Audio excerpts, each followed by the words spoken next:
होता है तो चकल्लस होती है, दोस्त होते हैं, एक बहुत सारी बातें होती है। और हमारे यहाँ मतलब एक दो शब्द बड़े चलते हैं, जैसे कहा जाता है आज चिकाई मत करो। चिकाई मतलब तफरी, तफरी मतलब मौज। और हमारे यहाँ मजाक किया नहीं जाता है, मजा की जाती है। यार बड़ी मजा आई थी, बड़ी मजा, बड़ा मजा नहीं आता हमारे यहाँ, बड़ी मजा आती है। तो मेरा नाम प्रतीक है, पिछले कुछ समय से लखनऊ में कुछ रेडियो करने की कोशिश कर रहा हूँ। हाय, तो प्लीज़ आप बैठेंगे तो मुझे अच्छा लगेगा।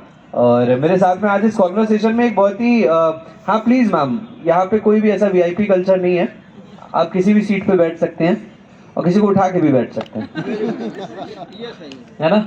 मजा तो कुर्सी, खाली कुर्सी पे तो कोई भी बैठ जाता है सर, है ना। मजा तो तब है जब कुर्सी पे उठा करके बैठा जाए। वाह क्या बात है। तो ऐसे ही होते हैं, जहाँ जहाँ मतलब रस है तो वहाँ वहाँ अपने आप लखनऊ वाले आ जाते हैं। तो मैं बिल्कुल भी देर नहीं करूँगा। और मंच पर मैं आज जो मेरे साथ में इस कॉन्वर्सेशन पे होने वाले हैं, एक ऐसे इंसान जो नेचर पे लिखते हैं, एक ऐसे इंसान जो कहते हैं माया मरी न मैं मरा, जो एक ऐसे इंसान जो कहते हैं कि वैतरणी के पार, वैतरणी एक ऐसी नदी जो स्वर्ग और नरक के बीच का रास्ता तय करती है। और जितने भी लोगों ने कभी 18 पुराणों में से एक पुराण है गरुड़ पुराण, अगर पढ़ा होगा तो उसमें बहुत अच्छे से लिखा है, बहुत सारी विधियां बताई गई कि भाई कैसे क्या हो सकता है। लेकिन आज का जो समय में जो इंसान है वो हर तरीके की चीज़ों में फंसा हुआ है, 24 घंटे भी कम पड़ते हैं कर्म के लिए। तो वैसे में इस कॉन्वर्सेशन में मैं तो रेडियो वाला हूँ, तो शुरू होता है तो मुझे मैं भूल जाता हूँ बात करते करते, मुझे लगता है अभी गाना बजेगा तब मैं बोलना चुपूंगा। तो अभी गाना तो नहीं बजना है यहाँ पे। तो मैं बुलाना चाहूँगा मंच पर प्लीज़ अमित तिवारी जी, मेरे प्यारे भैया भी हैं, और प्लीज़ एक बार जोरदार तालियों से स्वागत।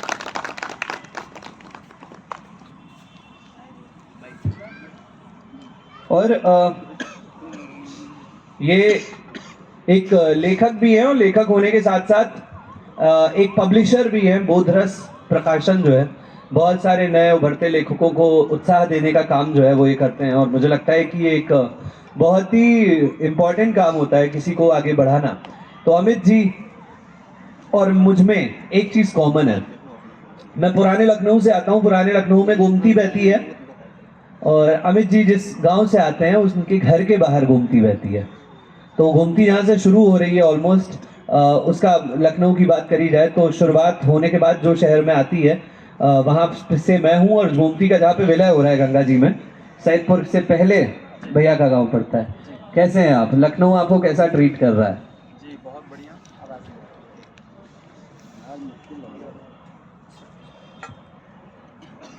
हेलो, ठंड लग गई उसे। बिल्कुल ठंड लग गई, ठंड थोड़ी है अभी। हाँ। लेकिन बहुत ही बढ़िया, मतलब लखनऊ आके तो मुझे बहुत ही मज़ा आ रहा है। और लखनऊ आने की मैं एक बहुत छोटी सी कहानी सुनाता हूँ आपको। प्लीज। बहुत मज़ेदार है। हम लोग, मतलब मैं और मेरी वाइफ, हम दोनों एक मल्टीनेशनल ऑर्गेनाइजेशन में काम कर रहे थे दिल्ली। और बहुत दिन से मन नहीं लग रहा था कि हमें दिल्ली अब रहना नहीं है। और लखनऊ में बहुत दिन से जॉब सर्च कर रहे थे कि कुछ मिल जाए, लेकिन कुछ मिल नहीं रहा था। तो एक दिन हमने सोचा कि लखनऊ में 70-80 लाख लोग रहते हैं शहर में जी। और सुबह शाम खाना तो खाते ही हैं। और हम इतने गए गुजरे नहीं है कि हम सुबह शाम खाना नहीं खा पाएंगे। तो हम दोनों ने रिजाइन किया और ट्रक में सामान भरा और आ गए लखनऊ। क्या बात है, क्या बात है, वाह। तो तब से लखनऊ में हैं 2.5 साल से, और बहुत मज़ा आ रहा है। मैं सीरियसली बताऊं तो मैं लखनऊ में बहुत पहले से रहना चाहता था, और वाकई लखनऊ बहुत अच्छा शहर है। यहाँ के लोग भी बहुत अच्छे हैं, शहर भी अच्छा है, और आप जैसे लोग मिल गए तो और अच्छा हो गया। तो लखनऊ में कितना समय हो गया आपको? 2.5 साल। 2.5 साल में 2.5 साल पहले वो हमें जो पूर्वांचल के एक गांव से आते हैं और दिल्ली में रहते हैं, जहाँ पे खड़ी बोली है वहाँ पे, तो वो वाले अमित और अभी ये 2.5 साल के वाले अमित में क्या फ़र्क महसूस करते हैं? जी, तो अभी 2.5 साल वाले अमित में जो अभी है, एक्चुअली यही अमित इस वाली ज़िंदगी को जीना चाहता है, मैं सही बताऊं। क्योंकि जो पिछला समय रहा उसमें मैंने सीखा बहुत कुछ।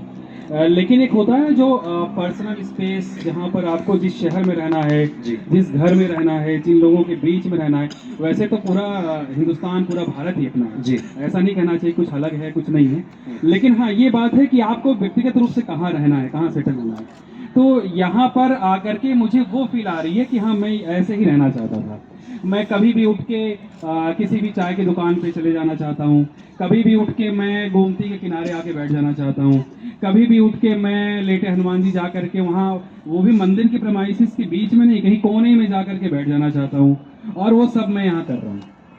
तो ये तो मतलब आप अपने गांव में भी कर सकते हैं थे। हाँ। मतलब गांव में मुझे लगता है शहर मतलब वो कहते नहीं है कि वो एक फिल्म का डायलॉग है ना करण जौहर की कि प्यार में जुनून है, दोस्ती में सुकून है, ऐसे ही कुछ है ना। जी। और तो ऐसे ही मुझे लगता है शहर में जुनून है, गांव में सुकून है। हाँ। तो क्यों मतलब क्या ऐसी आपको आपको शहर की, जैसे बोलते हैं बहुत शहर की हवा लग गई, तो ऐसा क्या हुआ? नहीं, ऐसा नहीं है। देखिए क्या है कि कुछ चीज़ें होती हैं, लिटरली मैं बताऊं तो मुझे गांव से और ज़्यादा प्यार है। और मैं हर दूसरे महीने तो मैं 10 दिन के लिए गांव चला ही जाता हूँ। और जब भी मैं गांव जाता हूँ, मैंने नदियों के बारे में जो कुछ भी लिखा है, मैं चाहे वो उसकी तकलीफ के बारे में लिखा हो, चाहे उसके प्रेम के बारे में लिखा हो, मैंने वो सब लिखा अपने गांव। गोमती यहाँ भी है, लेकिन मैंने लिखा अपने गांव की गोमती के किनारे बैठ के। अच्छा, अब ये है कि क्यों शहर ही क्यों, गांव परमानेंट क्यों नहीं? तो उसका बहुत बड़ा उत्तर है रोटी। हाँ। तो जिस तरीके से मैं पला बढ़ा या मेरी शिक्षा हुई, फिर उसके बाद बाहर जा करके काम करना, और जो काम मैं अभी कर रहा हूँ, तो मुझे ऐसा लगता है कि वो गांव में रह करके उतने एफिशिएंट तरीके से नहीं हो पाएगा। लखनऊ दिल्ली में नहीं रहना चाहता था, तो मुझे एक शहर चुनना था। वैसे तो मेरी पढ़ाई लिखाई प्रयागराज से हुई है, जी। मैं वहाँ भी जा सकता था, लेकिन एक शहर चुनना था कि किस शहर में रह करके मैं ज़्यादा एफिशिएंटली काम भी कर पाऊँ, और मैं आसान ज़िंदगी, जहाँ पर कहें कि बेतकल्लुफ़ वाली ज़िंदगी भी जी पाऊँ। तो वो मुझे लखनऊ में लगा कि यहाँ ब्लेंड है, एक हाँ, बैलेंस है। मिजाज। यहाँ पे आप मजे से भी रह सकते हैं, और जैसा काम आप करना चाहें वो काम भी आप कर सकते हैं। ये बात तो सही है, मैं बिल्कुल इस बात से भी इत्तेफाक रखता हूँ, लेकिन फिर वही बात आ जाती है कि रोटी ज़्यादा अच्छी शहर वाली होती है गांव वाली? चूल्हे वाली ज़्यादा अच्छी होती है ना वो। लेकिन अभी आजकल वहाँ भी बनती, वहाँ पर भी गैस पे है, और यहाँ पर भी वही बनती है। तो कुल मिलाकर के गांव, रोटी में बराबरी हो गई है। तो गांव गांव भी ग्लोबल थ्रेड में बंद गया है कहीं ना कहीं। बिल्कुल बिल्कुल, मुझे लग बहुत रहा है ज्यादा। रील हमारे शहर के लड़कों से ज्यादा गांव वाले बना रहे हैं। बिल्कुल बिल्कुल हैं? बिल्कुल, बहुत बना रहे हैं। रोटियां नहीं, ये हकीकत है। मुझे ऐसा लगता है मैं एक दिन में एक बनाता हूँ, वहां पे 3-4 बन जाती है। बिल्कुल बिल्कुल। तो चलिए, आपने बहुत अच्छी बातें, और आप तो कवि भी हैं, और बहुत अच्छी अच्छी कविताएं भी करते हैं। तो बीच बीच में कितने लोग ऐसा चाहते हैं कि अमित तिवारी जी अपनी जो गांव और शहर की जो ब्लेंडिंग फ्लेवर वाली जो कविताएं हैं, वो कितने लोग ऐसा चाहते हैं? डेलागोना कॉफी वाली कविताएं हैं इनकी थोड़ी। तो कौन कौन चाहता है कि हम उन कविताओं को भी सुनते चलें? ताली बजाएंगे तभी मालूम पड़ेगा। चलिए, तो किताब से या जी बिल्कुल। किताब से, और मैं शुरुआत करना चाहूंगा। आप लोग जाने कहाँ से शुरुआत करते हैं लोग, है ना, प्यार मोहब्बत इश्क। इनकी एक कविता है, और मैं चाहता हूं कि आज ये उससे शुरुआत करें। कुत्ता, किताब का नाम, मतलब उसका नाम ही है, कविता का नाम है कुत्ता। तो मैं चाहता हूं, क्योंकि बहुत सारे लोग हमारी जनरेशन के, जैसे हमारे पापा एक दिन बोल रहे थे कि हमारे यहाँ ऐसा होता था कि हम लोग डिसाइड करते थे कि लड़के का नाम ये होगा, लड़की का नाम ये होगा, अगर हुआ तो जो भी। अभी तुम पहले ही डॉगी मम्मी डॉगी पापा बन गए हो। नहीं, वो मेरे में लिखा हुआ था थोड़े दिनों पहले डॉगी फादर, तो फिर मैंने हटाया पापा कहने पे। रिश्ते आना बंद हो गए थे। नहीं, ऐसा आजकल बिल्कुल होता है कि अगर कुत्ता, क्योंकि जब आपके घर में पलता है तो फिर वो सिर्फ कुत्ता ही नहीं रह जाता, मतलब आपके लिए, मुझे लगता है वो आपके फैमिली का हिस्सा हो जाता है। लेकिन इस पर मैं एक बात और जरूर बोलना चाहूँगा, क्योंकि ये बात शायद मैं मंच से कहना चाहता था, और अच्छा है आपने यहाँ पर ये पॉइंट उठाया, कि एक तो है कि हम कुत्ते को प्रेम करते हैं क्योंकि हमने उसे पाला। अब यहाँ पर बात कुत्ते तक ही सीमित नहीं है, कुत्ते के आगे सभी जानवरों के लिए है। अच्छा, एक सेकंड, हम लोग कुत्ता बोलने कोई ऑफेंड तो नहीं हो रहा है? नहीं, इंसान को इंसान बोलेंगे तो ऑफेंड नहीं होगा ना, तो कुत्ता को कुत्ता बोलेंगे तो नहीं, मैंने पूछा, लोग फिर कोई कहे थे छुट्टी में मिलना, नई बुलेट खरीदी, हवा निकाल दी कोई और। हाँ। तो एक होता है कि आपने पाला, और पालने के बाद आपको प्रेम हुआ कि भाई वो जानवर है, तो क्योंकि घर में है लगा हो गया। लेकिन लगाव होना एक अलग बात है और जानवरों से प्रेम करना है, प्रकृति से प्रेम करना एकदम अलग बात है।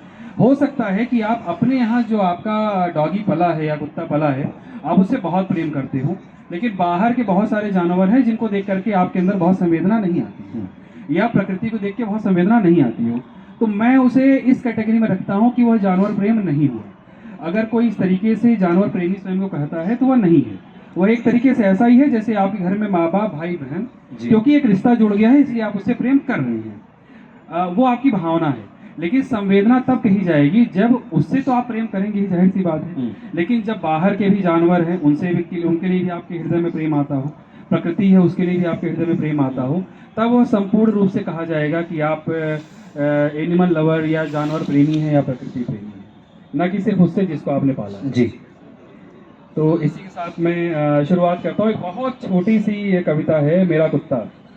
तो इसमें बहुत छोटी सी कविता है ये, मैं शायद कुत्ते को देख रहा था, अपने जो डॉगी है उससे, फिर मैंने लिखा, ऐसे अचानक से उठा कि मेरा कुत्ता वह पहचानता है डर, चिंता, सुख, दुख, घृणा और प्रेम। मेरा कुत्ता वह पहचानता है डर, चिंता, सुख, दुख, घृणा और प्रेम। मेरा कुत्ता जानता है संवेदना भी। मेरा कुत्ता जानता है संवेदना भी। और हम, क्या बात है, क्या बात है, क्या बात है। हाँ, मतलब इसमें मुझे लग रहा है कुत्ते से ज्यादा कविता ने काटा है ना? तो मैं बता दूं कि मेरी कविताएं प्रेम भी करती हैं लेकिन वो काटती भी हैं। क्या बात, बहुत बढ़िया, बेहतरीन। तो आगे बात शुरू करें तो मतलब आप लेखक भी हैं और आप पब्लिशर भी हैं, मज़ा ज़्यादा किस में आता है? पब्लिशर मतलब दूसरों की किताबें पब्लिश करके या खुद की? देखिए, इसमें बड़ा स्वार्थी होना चाहूँगा मैं। हाँ। कि आनंद तो मुझे अपने लेखन में ज़्यादा आता है, अपनी किताबों में ज़्यादा आता है। बस ये है क्योंकि मैं इस दुनिया में रहना चाहता था, किताबों की दुनिया में, और कुछ दिक्कतें भी हुई जिसकी वजह से शायद मैंने चुना प्रकाशक होना, तो फिर प्रकाशक बना। लेकिन मुझे लगता है कि जिस काम को आप शुरू करें उसको पूर्ण रूप से ईमानदारी से करना चाहिए, उसमें बेईमानी नहीं होनी चाहिए। तो इसलिए जब मैंने प्रकाशन का काम चुना तो यह समझ करके चुना कि अब मैं यह करूँगा तो दूसरों के लिए भी उतनी ईमानदारी रखूँगा जितनी मैं अपनी पुस्तक के लिए रखता हूँ। तो अब जब दूसरे लेखकों की मैं किताबें छापता हूँ तो मैं कोशिश करता हूँ कि जो शायद मुझे दिक्कतें अपने किताबों के साथ प्रकाशन में आई थी वो उनके साथ ना आए, और उनकी भी किताबें उतनी ही सुंदर तरीके से बाजार में उपलब्ध हों जैसे कि मेरी किताबें उपलब्ध होती हैं। दूसरा, किताब की अगर मैं प्रेम की बात करूं तो जब मेरी कोई नई किताब आती है तो मैं बहुत खुश होता हूं जी।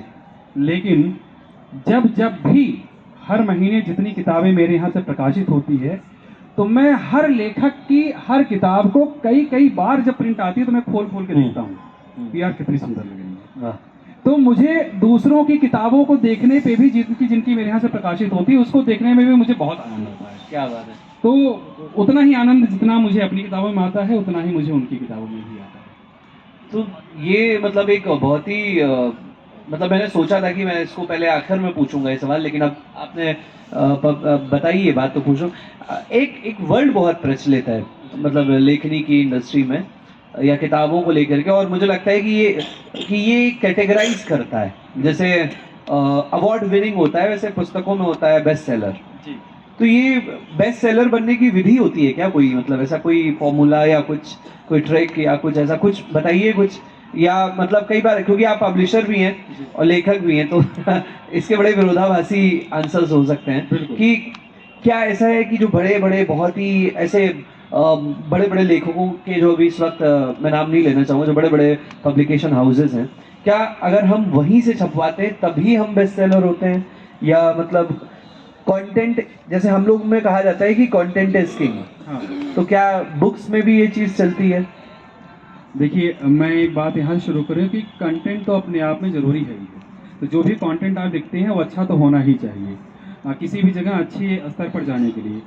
लेकिन अब मुद्दा ये है कि क्या बड़े प्रकाशन से आने पर ही किताबें बेस्ट सेलर होती हैं? तो क्या है कि देखिए, जब आईएएस की कोचिंग करने हजारों बच्चे बैठते हैं वहाँ क्लास में, चाहे जितनी बड़ी बड़ी कोचिंग्स हैं, जी। तो कितने बच्चे उसमें सफल होते हैं? बहुत कम। क्या जो असफल बच्चे होते हैं, क्या उसमें से बहुत सारे ऐसे बच्चे नहीं होते होंगे कि जो बहुत अच्छे होते होंगे? लेकिन वो नहीं हुए। कई बार वो इसलिए नहीं हुई है क्योंकि किस्मत नहीं रही, कई बार इसलिए नहीं हुई कि उस दिन उनका कुछ दिन खराब था, कई बार इसलिए नहीं हुई है कि जो एग्जामिनर था वो जब कॉपी चेक कर रहा था तो उसके घर में बहुत भयंकर उसकी बीवी से लड़ाई हुई थी, उसका दिमाग बहुत खराब था। तो जब कॉपी चेक कर रहा था तो उसने एक एक नंबर काटना शुरू कर दिया, बहुत स्ट्रिक्टली चेक किया।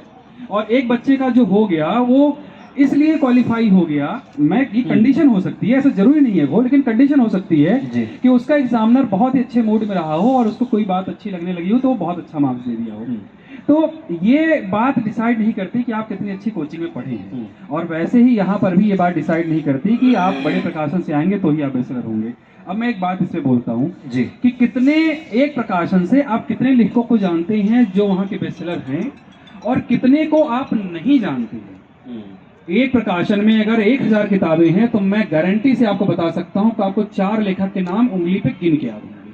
सही बात है। और 4 को बताने पे याद आ जाएगा कि ये 4 लेखक हाँ और हैं। कुल मिला के 8, मैं बोलता हूँ 20, उसके बाद बाकी 980। और मैं गारंटी के साथ आपको कहता हूँ उन 980 में आप खोजने जाएंगे ना तो इन 20 से बहुत अच्छी किताबें उसमें मिल जाएंगी। सही बात है। तो ऐसा बिल्कुल नहीं है। बेस्ट सेलर होना अपनी जगह है, कई बार बेस्ट सेलर में बहुत सारे गेम प्लेस भी होते हैं, उसमें बहुत सारा फाइनेंस भी इन्वॉल्व होता है, बहुत सारा मीडिया प्रमोशन भी इन्वॉल्व होता है। मैं नाम नहीं लूंगा, अभी 1-2 मूवीज आई हैं, एक मूवी बहुत ही घटिया है लेकिन वो 500 करोड़ कमा गई है। समझ रहे हैं सब, आप एक नाम मूवी लेना बहुत नहीं अच्छी है हाँ। लेकिन वो बेचारी अपना खर्चा निकालने को तरस रही है। हाँ। तो ये बात बिल्कुल ऐसे ही किताबों में भी है। और जैसे जैसे दुनिया होती जा रही है, दुनिया कैसी होती जा रही है कि जो दिखता है वो बिकता है। अब दुनिया हो गई है कि जो जितना ज्यादा दिखता है वो उतना ज्यादा बिकता है। तो अब बहुत ज्यादा दिखने का कल्चर आ गया है। तो जब बहुत ज्यादा आप दिखेंगे तो उसमें बहुत ज्यादा पैसा इन्वॉल्व होगा। बहुत ज्यादा पैसा कौन लगाएगा? 2 लोग लगाते हैं, प्रकाशक लगाता है और यकीन मानिए लेखक भी लगाता है। तो जिनको आप देखते हैं कि ये बहुत ज्यादा फेमस हो गए हैं, उस फेमस होने के पीछे बहुत ज्यादा एजेंसीज भी काम करती हैं। तो इसका मतलब जो कुत्ता है आपकी कविता है ये सक्सेसफुल है कि मतलब सही बात है, इंसान से ज्यादा आजकल एनिमल पॉपुलर हो रहे हैं, है ना, कमाई में। सही बात है।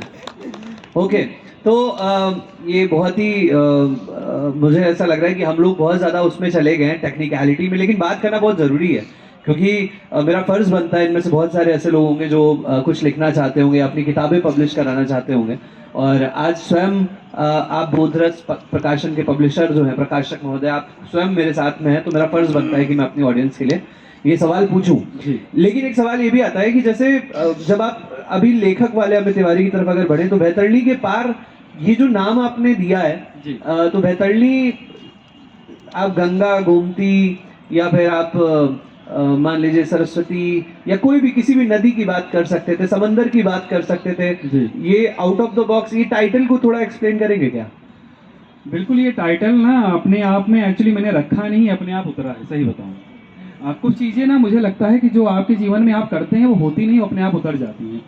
मैं 6 महीने से परेशान था कि इस बुक का नाम क्या रखा जाए, और मैं अब यहाँ रिवील कर दूं कि मैंने क्या क्या नाम रखा था। तो एक मेरी कविता है, नदी आता हूँ जब भी आता हूँ गाँव। प्लीज सुनाइए। तो मैं वो सुनाऊंगा, उसका एक पार्ट सुनाऊंगा मैं। तो पहले ये नाम मैंने रखा था किताब का, फिर मुझे लगा नहीं, नाम तो बड़ा लंबा हो रहा है।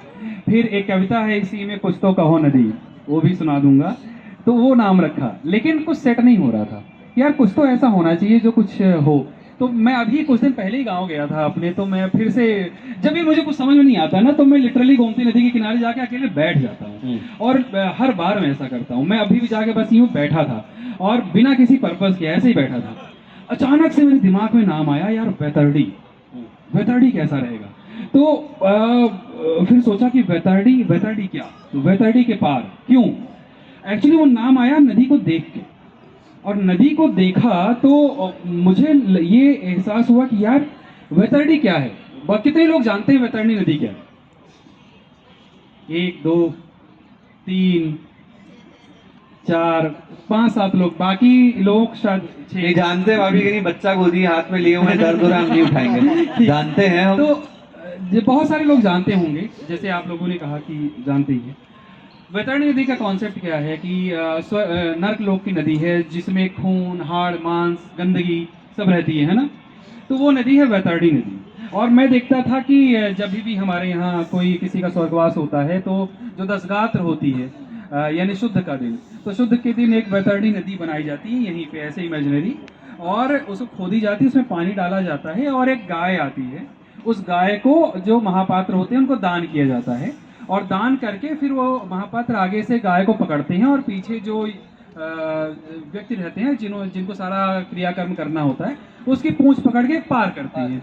तो कॉन्सेप्ट ये है कि वो जब एक दिन जाने लगेंगे स्वर्ग लोक में, तो नर्क बीच में पड़ेगा। सब मानते हैं कि हम स्वर्ग में जाएंगे, नर्क में कौन जाएगा, ऐसा कौन मानता है? सभी अच्छा चाहते हैं। सबके नाम के साथ स्वर्गवासी। हाँ, सबके नाम के साथ स्वर्गवासी, नर्कवासी कोई नहीं कहता, भले ना काम चाहे नर्क वाले हो। तो कॉन्सेप्ट ये है कि भाई वहाँ ये गाय जब मरेगी, और मैं पता नहीं वो बेचारी मरेगी कब मरेगी, लेकिन जो मर गए वो तो पहुंच ही गए हैं, तो वो अब इंतजार करेंगे कि नहीं करेंगे पता नहीं, लेकिन जब वो पहुंचेगी गाय, तो उनको वो वैतरणी नदी पूंछ पकड़ा के पार कराएगी। तो यानी वो जो पूरी नर्क की नदी है, गंदगी की नदी है, उनको पार करा के स्वर्ग में ले जाएगी। कॉन्सेप्ट ये है ना। किताब का नाम क्यों? क्योंकि जब मैंने नदी को देखा या लगातार देख रहा हूँ, तो मेरे दिमाग में आया, यार वैतरणी भी तो कुछ ऐसी होती होगी ना, जैसे अभी यहाँ हमारे बगल की गोमती नदी है। सही बात है। आप क्या बगल में गोमती नदी में जा करके आपका मन करेगा कि आप पैर को उसमें डाल के कुछ देर बैठे, जो लखनऊ में गोमती नदी भी बह रही है? क्या दिल्ली में जो यमुना नदी में छठ में लोग जाके नहाते हैं, और अगल बगल जो गांज सा फैला रहता है, क्या उसमें आपका मन करेगा कि जाके डुबकी मारे? तो वैतरणी कहाँ है? क्या वहाँ वैतरणी है? वैतरणी तो यही हमारे सामने है ना। और इस वैतरणी को जहाँ की गाय, अब उसका भी पानी पी के बेचारी गाय भी मर गई है, तो अब उसको सही बात है। कौन पार कराएगा उसे? और मतलब मुझे लगता है जो लोग, हालांकि इस चीज को मैं प्रमोट बिल्कुल नहीं करता हूँ, लेकिन फिर भी जो लोग खबरें आती है ना कि अगले दिन की फला फला गोमती में कूद के मर गए, बेचारे मर गए, मतलब कूदने की जरूरत क्या है? आखिर समय में पी लो, आराम से चल, पी करके एक बोतल 10-90 पे चाउमीन खाई और चले जाए। और क्या जरूरत है मतलब उसको बिल्कुल कूदने तो की? ये किताब का नाम ही वहीं से आया। अरे वाह, क्या बात है। सो मुझे लगता है एक बार जोरदार तालियां होनी चाहिए, इतनी आउट ऑफ द बॉक्स जा करके इस कल्पना को, और ये सिर्फ और सिर्फ एक लेखक कर सकता है। लेकिन अच्छा, ये मेरा एक सवाल है, यहाँ पे कितने लोग ऐसे हैं जिनकी मतलब शादी नहीं हुई है, सिंगल है? अच्छा, ऐसे वाले मतलब इंगेज, ऐसे भी कर सकते हो, ठीक है। नहीं हुई है इनकी, आपकी भी नहीं हुई अभी तक? अच्छा, ओके। नहीं, मैं ऐसा पूछ रहा हूँ। तो ये पूछना है क्योंकि देखिए क्या होता है कि जैसे मेरे पापा कहते हैं कि इंसान ना शादी के बाद बदल जाता है। लेखक तो बॉर्न आर्टिस्ट टाइप्स होता है, मतलब अंदर से विचार तो आते ही आते हैं। आपकी भी शादी हो चुकी है जी। ठीक है, तो जैसे वैतरणी के पार लिखते हैं आप जी। या फिर आप कोई भी लिखते हैं, अब क्योंकि आप भाभी जी के साथ रहते हैं तो सबसे पहली श्रोता तो वही है जी। या जो भी है दर्शक, आपकी सबसे पहली तो वही है। जी। तो क्या मतलब उसका ऐसा होता है क्या कि शादी के बाद लेखक के भी विचार बदल जाते हैं? लोग फिर कहते हैं, जैसे आम इंसान से कहा जाता है भाई अब तुम पहले जैसे नहीं रहे, वैसे लेखक से भी कहा जाता है तुम पहले जैसे नहीं रहे, ऐसा है क्या? ऐसा बिल्कुल होता होगा, मैं इस बात से इनकार नहीं करता हूँ। क्योंकि आज भाभी जी नहीं आई हैं इसलिए। ऐसा बिल्कुल होता होगा। कितने दिनों बाद ये बोल रहे हैं, उसमें भी इतना संकोचन। हाँ नहीं, लेकिन मैं एक बात कहना चाहूँगा कि मैं इस मामले में लकी हूँ कि मेरी जो वाइफ है पारुल, वो वाकई बहुत अच्छी हैं। कोई रिकॉर्ड कर रहा है ये? रिकॉर्डिंग हो रही है। हाँ तो फिर ठीक है। नहीं, वो वाकई बहुत सपोर्टिव हैं, और जो मैं सही बताऊं, वो श्रोता तो ठीक है, सुनी ना सुनी, लेकिन मेरी जब भी किताब आती है तो पहली क्रेता पैसे दे करके खरीदने वाली वो जरूर होती है। क्या बात है। और मैं आपको एक बात बताऊं, जब जी। यहाँ रिलेशनशिप की बात चली है, मैंने बहुत सारा इसमें रिलेशनशिप पे भी लिखा है। रिलेशनशिप में एक चीज़ मैं आपको बताना चाहूँगा, भविष्य कोई नहीं देखा, मैंने अपना भविष्य भी नहीं देखा, लेकिन एक चीज़ जो मैंने फील किया है कि रिलेशनशिप में जितना ज़्यादा से ज़्यादा एक दूसरे को हम फ्रीडम देते हैं, प्रेम उतना ही ज़्यादा वहाँ होता है। जितना ज़्यादा से ज़्यादा हम पोजीशन रखने की कोशिश करते हैं कि ये मेरी पत्नी है, ये मेरा पति है, उतना ही ज़्यादा वहाँ पर वो जो रिश्ता है ना वो तालाब हो जाता है। तो रिश्ते को हमें नदी करना है, तालाब नहीं करना है। वाह, क्या बात है, ये परिवर्तन हो जाता है, मतलब इतना सोचने, तालाब से पुरुष जो है वो नदी का सफर तय कर लेता है। नहीं, मैं तो अपने अपने ऊपर है। वाह, नहीं लेकिन मैं इसलिए भी पूछ रहा था क्योंकि मैंने अभी करीब 1.5-2 साल पहले मैंने शबाना आजमी जी का इंटरव्यू किया था। तो मैंने शबाना आजमी जी से कहा, मैंने कहा एक और मुझे 2 सवाल पूछने की अनुमति दी गई थी। तो मैंने उनसे एक सवाल ये पूछा था कि ये बताइए कि जावेद साहब के बारे में एक झूठ जो किसी को ना पता हो, नहीं जावेद साहब के बारे में एक सच की जो किसी को ना पता हो, जो सिर्फ आपको पता हो। तो उन्होंने कहा कि दो सच बताए थे उन्होंने। पहला उन्होंने ये बताया कि हमारी शादी के बाद से उन्होंने रोमांस पे लिखना बंद कर दिया। और हाँ, ही मतलब उन्होंने ये चीज़ बोली, शायरियाँ रोमांस पे करना बंद कर दी, गीत लिख दिए भले ही। और दूसरा ये बताया उन्होंने कि जो मतलब कि लोगों को लगता है कि अरे इसके पति तो कितने बढ़िया है, ले कहते हैं जैसे खिलता गुलाब, जैसे शायर का ख्वाब, है ना, वो ऐसा लिखते हैं। वो ऐसे बिल्कुल नहीं है, उन्होंने आज तक मेरी कोई तारीफ नहीं करी। तो मतलब ये भी है क्या, मतलब लेखक पैसा मिलता है इसलिए भी लिख देता है? हाँ, रोटी। ऐसा ऐसा बिल्कुल होता है कि पैसा मिले लेखक को और लिखे तो समझ लो बड़ी सुंदर बात है। हाँ, क्योंकि लेखक को पैसा ही तो नहीं मिलता चाहिए। और अब तो थोड़ा बहुत अपॉर्चुनिटीज हो भी गई हैं। एक जमाने में तो लेखक गरीब होके मर जाते थे, और जितने अमीर लेखक आप देखते हैं पुराने जमाने के, कहीं न कहीं या तो अधिकारी होते थे या प्रोफेसर होते थे, और अगर नहीं है तो यकीन मानिए वो गरीब होके मरे हैं। तो अब कुछ पैसे मिल जाते हैं तो अच्छी बात है। लेकिन हाँ, ये बात बिल्कुल ठीक है कि रोमांस पर लिखना आप कम कर देते हैं। और लेकिन एक ये भी है कि रोमांस पर आप क्या ही लिखेंगे, कितना आप रोमांस पे लिखेंगे। और मैं ये समझता हूँ कि जो व्यक्ति ज़्यादा रोमांस पे लिखता है वो उतना करता नहीं है। हाँ, मुझे भी कुछ ऐसा लगता है। मैं भी ज्यादा लिखता हूँ। लेकिन ये बहुत ही मतलब है। लेकिन अब आपने गरीब लेखक की भी बात करी, लेकिन हाँ, वी शुड नॉट फॉरगेट कि हमारे देश में मतलब लेखक की ताकत ये है कि वो देश का प्रधानमंत्री भी बन जाता है, अटल बिहारी वाजपेयी जी। बिल्कुल, बिल्कुल, है ना, बिल्कुल। इतना बड़ा नाम कि वो लेखक जो है, वो जो कलम है, जो स्याही है, उसकी ताकत देख रहे हैं कहाँ से कहाँ तक पहुंच रही है। बिल्कुल, बिल्कुल। तो अभी कविता पे आते हैं। इस वैतरणी के पार में कोई कविता जो आप, एक तो वो नदी वाली आपकी बड़ी अच्छी है, जब भी जाता हूँ गाँव तो। अच्छा, हाँ, हाँ जी, प्लीज। ठीक। तो ये कविता दरअसल इसमें 6 पेज की है। कुल मिला के अगर उसे कुछ लाइनें कंसाइज भी कर दें तो 5 पेज की है इस किताब में, बहुत लंबी है। लेकिन उसकी आखिरी की कुछ पंक्तियां हैं जो उस पूरी कविता की कहानी कहती हैं। चालाक देखे कितने हैं, लंबी कविताएं लिखते हैं, सोचते हैं थोड़ी सुनाऊंगा वरना सारी सुना दूंगा तो खरीदेगा कौन। प्रकाशक यहाँ पे आ जाता है। जी। नहीं, अगर सारी सुना दूंगा ना तो बहुत सारे लोग बोर होके चले भी जाएंगे। नहीं, ऐसा नहीं है सर। ठीक है, तो मैं ये कविता सुनाता हूँ आपको। इसमें बैक कवर पे भी है इसमें कि ये भी मैंने अपने गांव की गोमती नदी के किनारे बैठ के लिखा था। आखिरी की कुछ पंक्तियां ऐसी हैं कि कोई वैज्ञानिक खोज नहीं बना सकती ऐसा उपकरण, कोई वैज्ञानिक खोज नहीं बना सकती ऐसा उपकरण जिसमें नदी की छपकियों जितना सुख समाहित हो। जो लोग नदी में नहाए हैं उनको ये पता होगा, और खास करके जो बचपन में नदी में नहाए हैं उनको ये पता होगा, क्योंकि बड़े होने पे डुबकियां ली जाती जी। हैं, बचपन में छपकियां ली जाती हैं। तो कोई वैज्ञानिक खोज नहीं बना सकती ऐसा उपकरण जिसमें नदी की छपकियों जितना सुख समाहित हो। न ही कोई सेंसेक्स का सूचकांक दे सकता है वैसा आनंद, न ही कोई सेंसेक्स का सूचकांक दे सकता है वैसा आनंद। किनारे बैठकर अब बस याद कर सकता हूँ, किनारे बैठकर अब बस याद कर सकता हूँ जो अब भी बसी है ज़ेहन में थाती बनकर, जो अब भी बसी है ज़ेहन में थाती बनकर। नहीं भूलता नदी में उतरकर उसका प्रेम भरा आलिंगन, नहीं भूलता नदी में उतरकर उसका प्रेम भरा आलिंगन। बची है तो उसकी खुशबू।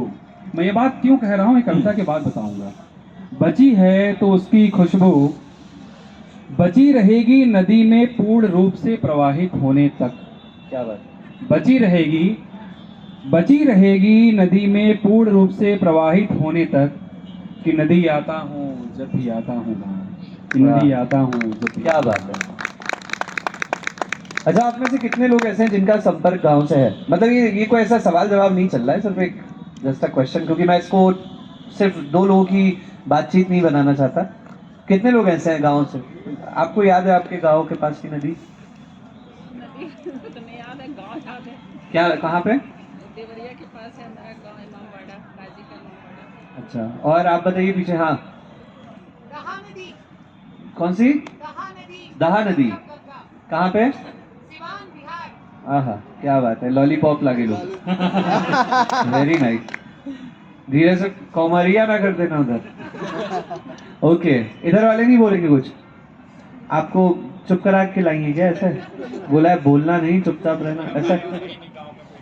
गांव में कोई नदी नहीं है। बड़े किस्मत वाले होते हैं ना, पे नदियां होती हैं गांव में बिल्कुल किनारे ना। बिल्कुल, ये तो वाकई किस्मत की बात है। जैसे हमारे जितने भी गांव हैं, हम लोग राजस्थान साइड के हैं, तो हमारे यहाँ भी ऐसा नदी वगैरह नहीं, लेकिन हाँ कुएं हैं बहुत वहाँ पे, आपको हाँ। कहीं कहीं कुछ मिल जाएंगे हनुमानगढ़ साइड।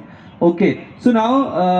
मतलब बहुत सारे ऐसे लोग भी हैं, आप में से भी किसी के ऐसे कुछ सवाल हो जो आपको लगता है कि आपको पूछने चाहिए, क्योंकि ये पब्लिशर भी हैं, ये राइटर भी हैं, और ये कहीं ना कहीं भाषा के प्रमोटर भी हैं, तो आप अपने सवाल जो है वो पूछ सकते हैं। भाषा से एक मेरा सवाल है कि क्या ये आपको ऐसा लगता है पर्सनली, और प्लीज बी वेरी ऑनेस्ट, इसलिए नहीं कि आप हिंदी में लिखते हैं तो आप इस चीज़ को बोलेंगे, क्या है मतलब ऐसा कि यहाँ पर भी जैसे स्कूल्स में तो है हिंदी मीडियम और इंग्लिश मीडियम, तो इंग्लिश मीडियम को एक कैटेगराइज कर दिया गया कि अब जैसे मैं हिंदी मीडियम का बच्चा हूँ, लेकिन मैंने बचपना जो बिताया है ना, वो बचपने में मुझे समझ में आता था अपने रिश्तेदारों को कि वो मतलब अंग्रेजी मीडियम होने का, वो एक बच्चा कहाँ पर इंग्लिश मीडियम है, हाँ इसी इंग्लिश मीडियम, वो बच्चा मेरे साथ हिंदी मुझसे भी गंदी बोल रहा है ना, और हरकतें मुझसे भी गंदी, लेकिन इंग्लिश मीडियम। तो मतलब ये भाषा को ना एक वो दे दिया गया है, प्रमाणित कर दिया गया है, जबकि फॉरेन कंट्रीज में ऐसा नहीं है।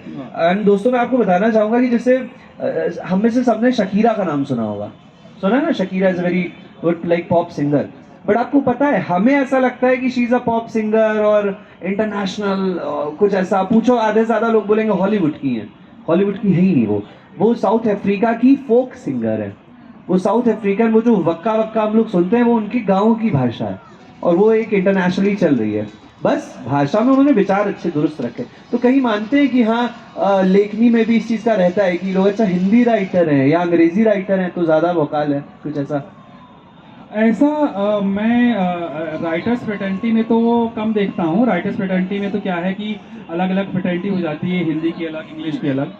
कुछ लोग हैं जो बाइलिंगुअल हैं तो वो हिंदी इंग्लिश दोनों लिखते हैं, लेकिन मैं ऐसा रीडर्स में ज़रूर देखता हूँ, खास करके नए रीडर्स में, कि अरे ये तो हिंदी की किताब है, हाँ। या हिंदी की किताब हमें तो अच्छा। एक बड़ी मज़े की बात होती है कि लोग ऐसा बोलते हैं कि हमें तो हिंदी आती ही नहीं, और ये बात वो हिंदी में बोलते हैं, है ना? बहुत बहुत मतलब मजे की बात है ना कि वो बात हिंदी में बोलते हैं। फिर मैं उनसे पूछता हूँ एक सवाल कि अच्छा एक बात बताओ, आपको सपने किस भाषा में आते हैं?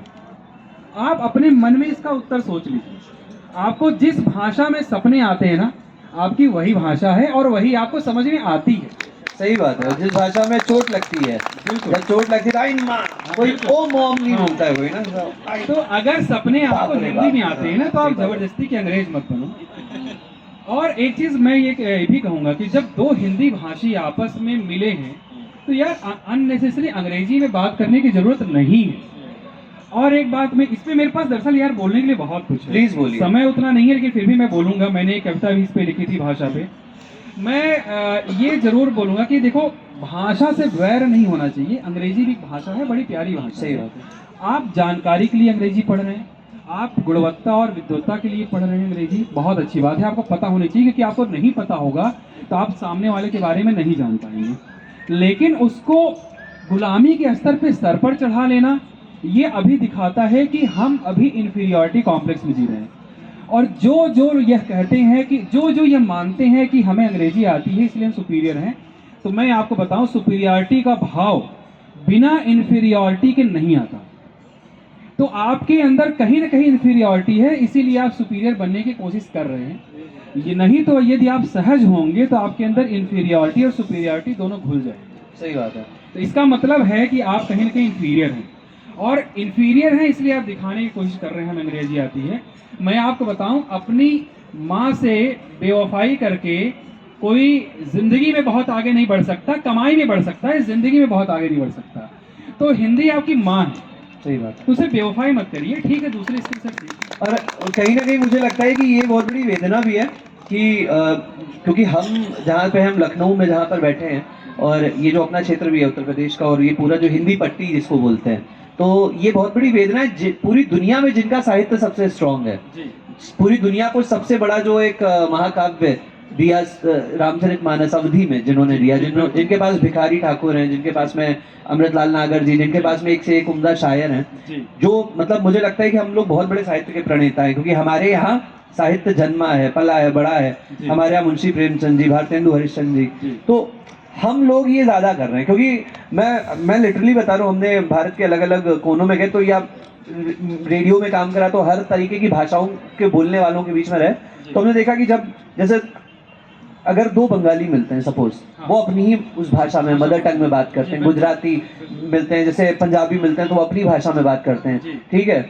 और यहाँ तक अगर आप देखिए, अगर थोड़ा आप मतलब अगर इस्लामिक कल्चर में जाएं, तो वहाँ पर भी आपको कहीं ना कहीं उर्दू के अल्फाज मिलते हैं, बहुत प्यारे मिलते हैं, है ना। साउथ में चले जाएं। हाँ, साउथ में चले जाइए, लेकिन ये हिंदी हमारे आलों में जरूर होगा कि रोड से स्टोन उठा के मुंह में मत डालो बेटा, हाँ एग्जैक्टली, है ना। मैंने मतलब बहुत फनी होता है ना ऐसे बोलते हुए सुनना कि बेटा ब्रेड ईट कर लो, मतलब आपने सुना Bread होगा। eat मैंने करो। मतलब ना हिंदी, अच्छा जिनको अच्छी इंग्लिश आ रही है यार चलो ठीक है, वो भी बोल लिए कभी कभार तो बोल रहे हैं, मतलब जिनको नहीं आ रही है यार जबरदस्ती क्यों बोलने की कोशिश कर रहे हो, ठीक है हिंदी में बोल लो। यही तो बात है ना कि इन्फीरियोरिटी कॉम्प्लेक्स इतना ज्यादा है। बेटा वाटर ड्रिंक कर लो, अरे पानी पिला दो भैया, जल पिला दो, वाटर ड्रिंक क्यों करा रहे हो। नहीं, ये बात बिल्कुल। और हमारे यहाँ जैसे बच्चों को भी जैसे सिखाया जाता है, मैं आई वॉज लकी वन कि हमारे साथ में तो ऐसा नहीं होता था, क्योंकि घर में ज्यादा हिंदी भाषी लोग थे। लेकिन ये आइस कहाँ है, नोज कहाँ है, टंग टंग, ठीक है, और पहले मम्मी सीखती हैं, फिर वो बताती हैं। और लेकिन कहीं मैं ना आपको कहीं एक बड़ा मजेदार वाकया बताता हाँ। हूँ। यहाँ मेरे मित्र बैठे हैं रुशान, हाँ। तो वो मेरे को कहानी बता रहे थे, उनकी बच्ची भी यहाँ अभी, वो मेरे को कुछ दिन पहले बता रहे थे, बहुत हाँ। मजेदार वाकया है। उनकी बेटी जिस प्ले स्कूल में पढ़ती है, प्ले हाँ। स्कूल में है ना अभी, तो वहाँ पर उसकी टीचर ऑनलाइन क्लास ले रही थी, तो ये बगल में बैठ के सुन रहे थे, तो उन्होंने अब वो बनियान वाले पापा तो नहीं है। नहीं, ऐसा बहुत वीडियोस वायरल होते हैं, टीचर पढ़ा रही, पापा पीछे बनियान। तो उनकी टीचर इनको पढ़ा रही है। हाँ। फ से क्या होता है, आपने फ से क्या पढ़ा है? फा से, हाँ, फा से तो नहीं, फा से पढ़ा है। फ फ ब भ हाँ, फ से, हाँ। फ से फूल पढ़ा है। हाँ। आप लोगों ने फ से क्या पढ़ा है बचपन में? फल। फल पढ़ा है। फालसा फालसा हाँ, जो भी ना, इनकी मैम इनको हिंदी में पढ़ा रही थी, तो हिंदी में फ से पढ़ा रही थी फ्लावर। फा से फ्लावर। बेटा फ से फ्लावर होता है। और बच्चा 2 कदम आगे, रुशान जी ने सिखाया, और रुशान ने बोला- फ्लावर नहीं फायर है मैं। बाद में मेरे मित्र ने कहा अपनी बेटी से कि बेटी ये तो फूल होता है। बोला, नहीं, मेरी मैडम ने बताया वो फ्लावर होता है। तो एक चीज आप जानते हैं कि जो आप सभी हम लोग बचपन में थे तो ये मानते रहे होंगे कि घर में चाहे जो कुछ कहे, टीचर ने जो बोला वो पत्थर की लकीर है, सही बात है। वो एकदम सही है। तो इसीलिए किसी भी जगह को गुलाम बनाने के लिए आप देखेंगे कि वहाँ की एजुकेशन सिस्टम पे प्रहार किया जाता है। बिल्कुल सही। मैं मतलब लखनऊ के ऐसे भी बहुत स्कूल्स में, क्योंकि स्कूल कॉलेजेस में जाना होता है, तो गया हूँ जहाँ पे मतलब उन्होंने एक तरफ अपने लोगों में लिखा हुआ है, sorry I am not indicating anyone but I am saying this, और उसमें कोई गलत नहीं है, जैसे लोगों में लिखा हुआ है वसुधैव कुटुंबकम, ठीक, और दीवार पे लिखा है अगर मतलब प्लीज स्पीक इन इंग्लिश, ठीक है। तो मतलब या तो ये भुनार, ये सब कमर्शियल संस्थाएं हैं, और जी। वो तो है नहीं कुछ। बिल्कुल। तो अभी मतलब एक कविता आपकी जो जिसमें जो आपने हमारे स्टूडियो में सुनाई थी जब आप लाइव आए थे, हाँ, नदी, सब प्रकृति पे ज्यादा लिखी, या अपनी कोई फेवरेट जो भाभी जी पे लिखी है वो सुना दीजिए। हाँ। नहीं, सब भाभी जी की यार, ये देखिए ये जो कविताएं हैं ना वो हमारे आप से जुड़ी हुई हैं, तो सब भाभी जी पे मतलब हमारी वाली, आप वाली। हाँ। तो ये कविता है नदी की वेदना है, कुछ तो कहो नदी, जो कि आपकी स्टूडियो में रेडियो मिर्ची जी। गए थे तो वहाँ भी सुनाई थी, और आप लोगों को सुना रहा हूँ। तो बोल कुछ यूँ है कि नदी चुप है, नदी चुप है, एकदम चुप, नदी चुप है, एकदम चुप, देखते सहते हुए प्रलय को। नदी चुप है एकदम चुप, देखते सहते हुए प्रलय को। नदी चुप है एकदम चुप, आंसू और पानी को एक करते हुए। नदी चुप है एकदम चुप, जैसे ममता में डूबी माँ। नदी चुप है एकदम चुप, जैसे ममता में डूबी माँ। स्तब्ध खड़ा मैं निहारते हुए, फूट पड़ा हृदय से, कुछ तो कहो नदी, कुछ तो कहो नदी। क्या बात है। और मुझे याद आ रहा है जब ये बता रहे थे, मैंने ऐसे लिफ्ट के पास जब मेरे स्टूडियो आए थे तो ये निकले तो मेरे भाभी जी भी थी साथ में, और मुझे लग रहा है तभी ये दोबारा मिलने नहीं लाए, क्योंकि उस दिन हमारी और भाभी जी की ज्यादा पटरी खाई गई थी। नहीं, सच बता रहे हैं। नहीं, तो नहीं मैंने उसके लिए स्पेशली आपसे मिलवाने के लिए मैंने प्रोग्राम रखा है। वाह क्या बात है। तो मतलब मैंने उनसे पूछ दिया, मैंने कहा एक बात बताइए, जितने प्यार से नदी से कह रहे हैं कुछ तो कहो नदी, कभी आपसे कहते हैं कुछ तो कहो पारुल, कुछ तो कहो पारुल, तो वो कह रही नहीं। ओके, सो हाँ, आप में से अगर कोई कुछ सवाल करना चाहता है तो उन सवालों को लेकर के आप बिल्कुल यहाँ पर पूछ सकते हैं, कैसा भी सवाल पूछ सकते हैं, आप प्लीज पूछिए। जी पीछे। प्रणाम सर, मेरा नाम प्रभात है। जैसा आप नदी पे और प्रकृति के बारे में बहुत कुछ लिखते हैं, तो एक शब्द आता है जनसंख्या। जैसे मैंने आपकी किताब पढ़ी है मन मरा, माया मरी न मन मरा, तो उसमें और कई सारी ऐसे बुक्स मैंने पढ़ी हैं जिसमें जनसंख्या के ऊपर बहुत सारी डिबेट होती है। और जो यहाँ पे लोग हैं जो जनसंख्या शब्द को कंट्रीब्यूट करते हैं, आप प्रकृति और जनसंख्या को किस तरह से जोड़ पाते हैं, मैं उस पर थोड़ा जानना चाहता हूँ। ये वाकई बड़ा अच्छा क्वेश्चन है। देखिए, जनसंख्या और प्रकृति तो बहुत इंटर रिलेटेड है। जनसंख्या जितनी ज़्यादा सीधी सी बात है, जितनी ज़्यादा जनसंख्या होगी उतना ज़्यादा हम प्रकृति का दोहन करेंगे, जितना ज़्यादा दोहन करेंगे उतना ज़्यादा ही प्रकृति में हम अपशिष्ट पदार्थ निकालेंगे, उतना ही ज़्यादा हम गंदगी करेंगे। आप देखते होंगे कि जैसे जैसे जनसंख्या बढ़ती गई और जैसे जैसे घूमने का कल्चर बढ़ता गया, पहाड़ों पे खास करके, आप किसी भी पहाड़ के किसी भी पहाड़ी एरिया पे आप जाइए, खास करके जो पहाड़ी लोग होंगे इस बात को बहुत ही फील करते होंगे। जहाँ भी आपको लगे ना कि यार यहाँ एकांत है, चलो वहाँ बैठते हैं हम थोड़ी देर शांति से।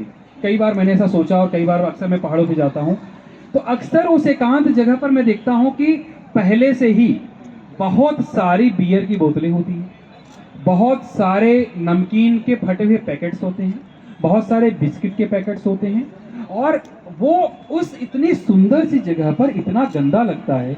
मैं आपको बताऊँ, यहाँ पर अगर कहीं होगा ना तो आपको गंदा नहीं लगेगा। क्यों पता है? क्योंकि सब जगह गंदगी है। लेकिन वहाँ पर अलग से दिखता है कि ये गंदगी है, और ये अंदर से उठता है कि यार ये यहाँ नहीं होना चाहिए, इतनी सुंदर जगह है, यहाँ नहीं होना चाहिए। वो क्यों है? वो दो कारण से। एक तो इररिस्पॉन्सिबिलिटी और इग्नोरेंस जो हमारे अंदर है। हम घूमने भी जाते हैं तो हम दरअसल घूमने नहीं जाते, हम प्रकृति के बीच में नहीं जाते, हम दोहन करने जाते हैं। हम दोहन सिर्फ खाने से ही नहीं होता, दोहन आंखों से भी होता है। तो बहुत दिन से हम उबे हैं दिल्ली में, बहुत दिन से हम उबे हैं लखनऊ में, तो हम दोहन करने चले गए पहाड़ों का। हम इस मकसद से नहीं गए कि हम वहाँ शांति से बैठे। अगर शांति से बैठने के मकसद से गए होते ना तो वहाँ इतनी सारी बियर की बोतलें ना होती, इतनी सारी दारू की बोतलें ना होती, इतने सारे नमकीन के फटे बिस्किट्स ना होते और नमकीन के पैकेट्स ना होते। चलो आप गए भी तो यार कम से कम इतनी जिम्मेदारी तो आप रखें कि आप उसको कहीं अलग से अपने ही होटल में जहाँ रुके हो वहाँ पर आप इंजॉय करें और डस्टबिन में डालें, कम से कम वहाँ न ले जाएं। तो प्रभात के क्वेश्चन पे मैं वापस आता हूँ जनसंख्या पे, कि जितनी ज़्यादा जनसंख्या होती जाएगी उतना ज़्यादा ये दोहन होता जाएगा। तो एक इंसान होने के नाते हमारी ये जिम्मेदारी बनती है कि जनसंख्या कम से कम हो। अब इसका एक बहुत बड़ा सोशल एस्पेक्ट है जी। बचपन से ही हमें ये सिखाया गया, ये प्रोग्रामिंग है हमारी, कि आपको बड़े होना है, पढ़ना है, लिखना है। पढ़ना लिखना क्यों है? अच्छी नौकरी करनी है। अच्छी नौकरी क्यों करनी है? आपको एक अच्छा लाइफ पार्टनर मिलेगा, खास करके लड़कियों के लिए, ठीक है। और उसके बाद फिर आपसे पूछा जाएगा कि आपका पहला बच्चा हुआ, फिर दूसरा बच्चा हुआ, फिर तीसरा बच्चा हुआ। और ये पूरी जो प्रोग्रामिंग है, उस प्रोग्रामिंग में हम इतने ज़्यादा शिकार हैं कि हमें पता नहीं होता कि हमारी एजुकेशन एग्जैक्टली क्या है। क्या हम एक लेबर क्लास बनने के लिए पैदा हुई हैं? देखिए, लेबर क्लास ना सिर्फ वही नहीं होता जो बाहर खुदाई का काम कर रहा है। लेबर क्लास वो भी है जो सिर्फ स्किल सेट के लिए काम कर रहा है और बाहर जाकर के वो कमा रहा है। वो भी लेबर क्लास है, भले आप उसे व्हाइट कॉलर लेबर कर लें। तो आपने जो एजुकेशन हुई, आपकी चेतना, देखिए एजुकेशन क्या है ना, जो जितनी आपकी चेतना में विस्तार करता सही है बात। वो आपका असली एजुकेशन है। तो आपकी चेतना कितनी बढ़ी, और चेतना जब बढ़ेगी तो वो आपके अंदर संवेदना जगाएगी। बिल्कुल। जब संवेदना जगाएगी तो आपको बताएगी कि सोशल जो प्रोग्रामिंग है वो क्या है, और आपको एग्जैक्टली इंसान होने के नाते क्या करना है। क्योंकि इंसान सिर्फ जानवर ही नहीं है, इंसान जानवर भी है, बट इंसान सिर्फ जानवर भी नहीं है। जानवर से इंसान को क्या अलग करती है, वो अलग करती है उसकी चेतना। तो चेतना का जितना विस्तार होगा उतना ही ज़्यादा वो इंसान की तरफ होता जाएगा। इस पर एक मेरी कविता है, मैं अच्छा वो याद आ गया, मैं इस पर सुनाऊंगा आप लोगों को। मैं शायद उससे आखिरी अंत करूं कि जितना ज़्यादा आप चेतना को बढ़ाते जाएंगे उतना ज़्यादा आप इंसान होते जाएंगे, और उस चेतना को बढ़ाने में जितना ज़्यादा आप मददगार होंगे उतना ही ज़्यादा आपके अंदर इंसानियत आती जाएगी। तो जनसंख्या के लिए भी तब आप समझ पाएंगे और सोच पाएंगे कि कैसे ये जनसंख्या सिर्फ एक भरभराया हुआ समूह है। मेरी कविता है टिड्डी का दल, जो अभी नहीं सुनाऊंगा, टिड्डी का दल, कि तुम भी टिड्डी के दल में शामिल हो। जो एक बार अभी अटैक हुआ था कुछ दिन पहले टिड्डियों का, तो उस समय मेरे दिमाग में आया यार टिड्डियों में और इंसानों में कोई बहुत फर्क नहीं है। सही बात है। हाँ, तो आप देखिए ना, एक बार थोड़ा मनन करिए कि क्या हम भी उन टिड्डियों के दल जैसे नहीं हैं। तो टिड्डी के दल जब जिस जगह जाते हैं तो वहाँ की जितनी फसलें होती हैं सब बर्बाद कर देते हैं। ऐसा नहीं है कि हम इंसान जहाँ जाते हैं वहाँ जितनी चीज़ें होती हैं सब बर्बाद कर देती हैं। तो हम भी उसी टिड्डी की तरह हैं। तो इंसानियत क्या है, वो कैसे होती है, उस पर कुछ 4 लाइन की कविता है, अगर आपकी इजाज़त हो। अरे। तो आखिरी कविता है, और फिर मैं उससे अंत करूंगा। बाकी प्रश्न तो आप लोग पूछ सकते हैं जितना भी आपको पूछना हो। कि इंसान बनने की यात्रा में खेलता हुआ बच्चा अच्छा लगता है, खेलता हुआ बच्चा अच्छा लगता है, मुस्कुराते हुए लोग अच्छे लगते हैं। खेलता हुआ बच्चा अच्छा लगता है, मुस्कुराते हुए लोग अच्छे लगते हैं, उड़ती हुई चिड़िया अच्छी लगती है, उड़ती हुई चिड़िया अच्छी लगती है, शांत और प्रेमिल आंखें जानवरों की अच्छी लगती हैं, शांत और प्रेमिल आंखें जानवरों की अच्छी लगती हैं, खिली हुई प्रकृति सुहाती है, खिली हुई प्रकृति सुहाती है। हमने इन सब के होने में खुद को जितना खर्च किया, हमने इन सब के होने में खुद को जितना खर्च किया उतना हम इंसान हुए। क्या बात है, क्या बात है, बहुत गहरी, बहुत बेहतरीन, बहुत गहरी, क्या बात है।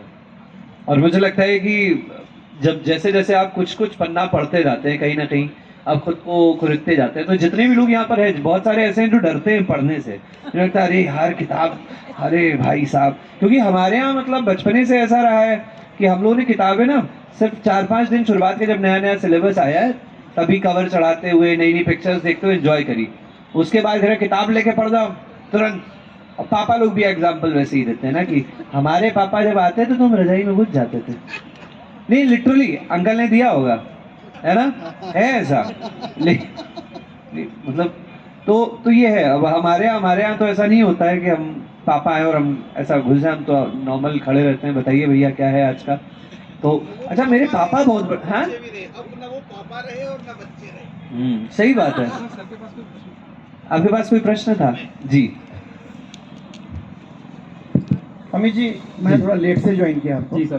क्षमा चाहूँगा, लेकिन भाषा की बात की आपने। जी मैं 2 सवाल जोड़ना चाहूँगा जी कि जिस देश में जी जब संसद कोई कानून पास करती हो जी और उसमें फुटनोट लिखा जाता हो जी कि किसी भी विवाद की स्थिति में अंग्रेजी का मूल पाठ मान्य होगा, जी जिस देश का सर्वोच्च न्यायालय जी हिंदी में लिखे हुए प्रतिवेदन को स्वीकार करने से इनकार कर देता हो, जी हिंदी बोलने वाले की या किसी भी अन्य भारतीय भाषा बोलने वाले की जी। बात ही न्यायाधीश सुनने से मना कर दे, जी। उस देश में आप माँ माने या न माने भाषा को, जी लेकिन भाषा की दुर्दशा होने से कैसे रोक सकते? जी।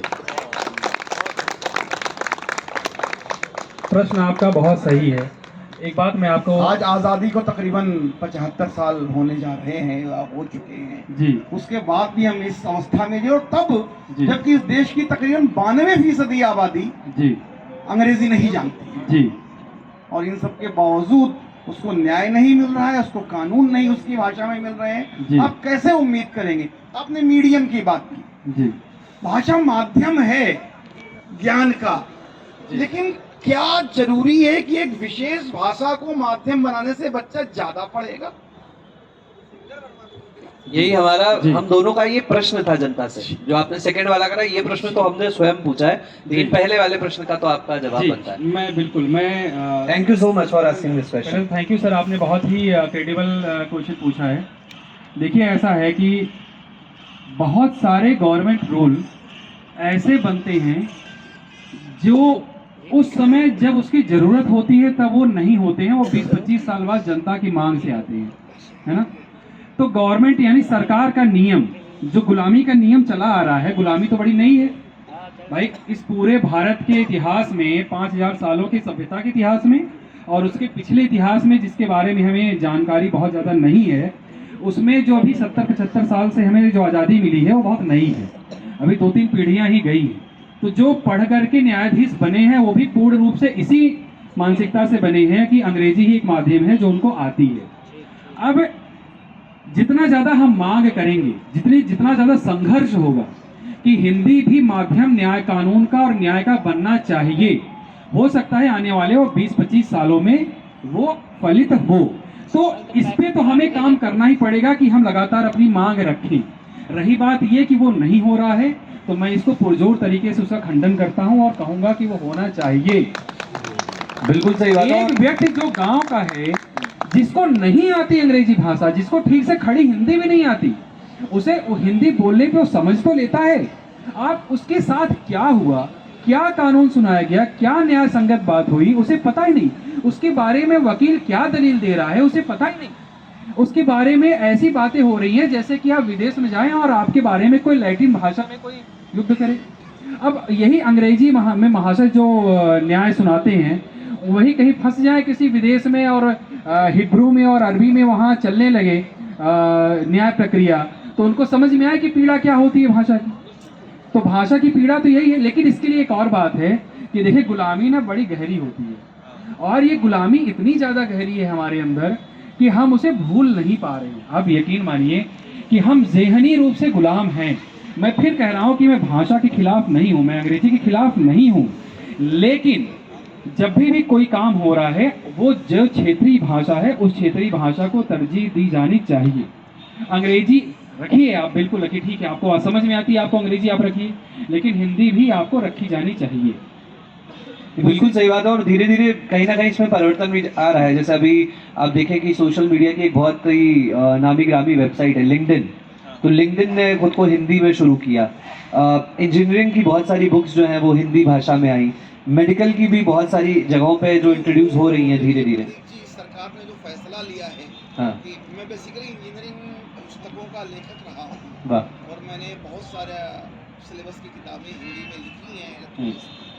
इन्होंने जो फैसला लिया कि मेडिकल इंजीनियरिंग की पढ़ाई को भी हिंदी में करवाएंगे, तो अब किताबों की डिमांड भी आई है। जी अभी तक आप एमबीबीएस की पढ़ाई करनी है तो आप अंग्रेजी में ही कर सकते, दूसरा जी। ऑप्शन ही नहीं था। जी तो चूंकि आया है तो गांव गरीब गुरबे की भाषा को उसकी भाषा में उसकी बीमारी और इलाज आप समझा तो पाएंगे। बिल्कुल। इस पर मैं एक बात बोलना चाहूँगा जी, प्लीज। कि देखिए, यहाँ पर एक बड़ा इम्पोर्टेंट पॉइंट है कि जो भाषा रोटी की भाषा हो जाती है ना, उसकी डिमांड हो जाती है। सही बात है। तो हिंदी को सिर्फ ना सांस्कृतिक रूप से या सभ्यता के रूप से ही हमें जिंदा नहीं रखना है। नहीं रखते हैं। मैं ये चाहता हूँ कि मैं खुद भी अपने कंपनी में ये करता हूँ।